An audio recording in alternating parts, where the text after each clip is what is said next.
Hey, what's up, everybody? It's TJ with Sanctified Homes and Construction, and today I'm here with Travis from Broan, and we're going to talk about what happens when I buy a home or retrofit my house and put an ERV in.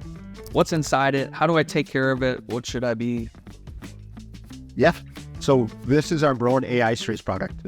We have a bunch of information on the product itself, QR code that you can scan, get to the maintenance video like we'll cover here shortly, among other materials. So why don't we go ahead and pop the door off, Andrew? Great.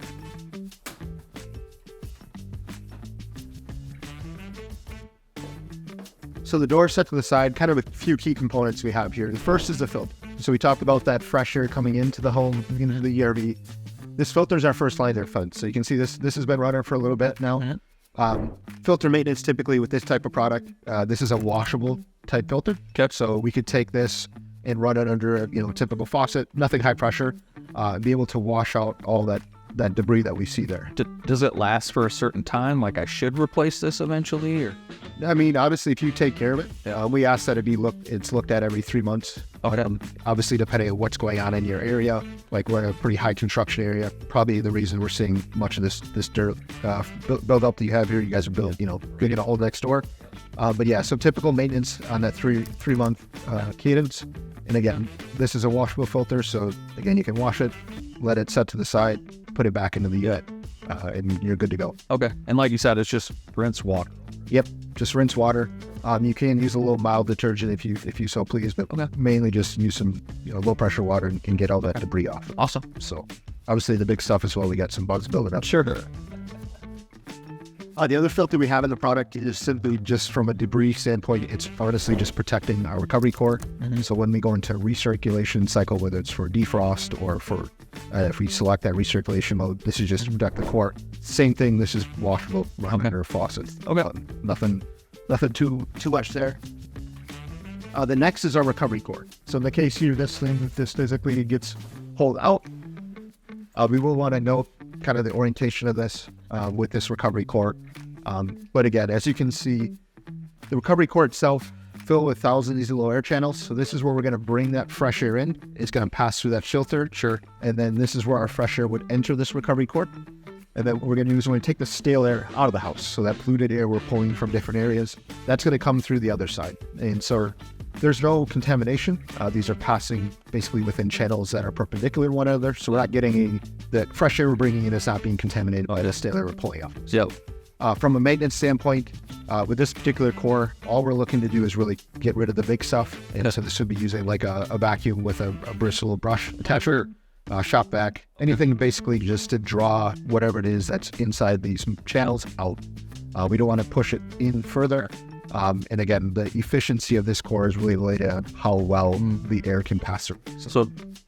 So just shop vac, don't blow. Yes, exactly. Yep, shop vac for just a regular vacuum with an attachment. Yeah, the last thing we'll do is bury whatever's on top further in there. So the efficiency of this is really dedicated on how many of these air channels that the air can pass through. Obviously, as we start clogging more up, the less efficient this becomes in its ability to temper that air we're bringing in. Yeah, that makes sense. Is there a point at which this could need to be replaced if somebody started shooting stuff in? Ultimately, yeah, what can happen is those channels are very small. And so what we can do is deform those channels. And then what you would ultimately see is less airflow being able to pass through. And so think about like a straw, as we restrict that straw, our ability to either, get all liquids through or blow through it becomes less. So it'd be a very similar thing. We deform the air channels that are inside the. Sure, that makes sense.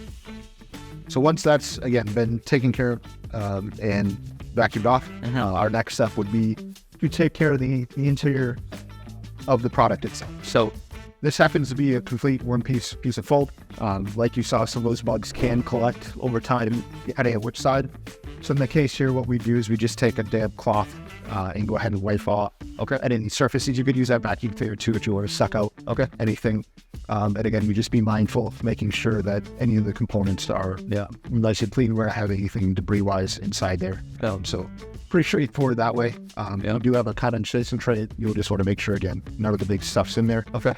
Once all of that has been completed, we simply slide our recovery core back in, our filters, close the door, turn it back on, and we go. How often should people be looking at Yeah, so a full clean? every 3 months we'll be looking at filters. It's a good opportunity once you take that filter out, look at that core, make sure there's nothing big in there. Okay. We have had some prizes in the past, some squirrels making nests in our so yeah, be a little bit cautious. Okay. Then from a maintenance standpoint, annually is when we do the full kind of tear down and make sure everything's clean and tidy, and then put it back together. Yeah. So, and you guys saw that's pretty easy to do. I know the first time, like, I actually watched one of Travis's videos with somebody else. I was like, oh, I don't want to take anything out of here. It's pretty simple. Yeah. Not too hard. Yeah, we made quite a bit of advancements over the years. I mean, you saw how easy that core slid in and out of filters. That necessarily wasn't the case. Latches are pretty self-explanatory. Yeah. So we understand maintenance is a big part of it. And obviously anything we can do to make it easier for the homeowner, contractor, builder, makes everybody's life sure. Yeah, that makes sense.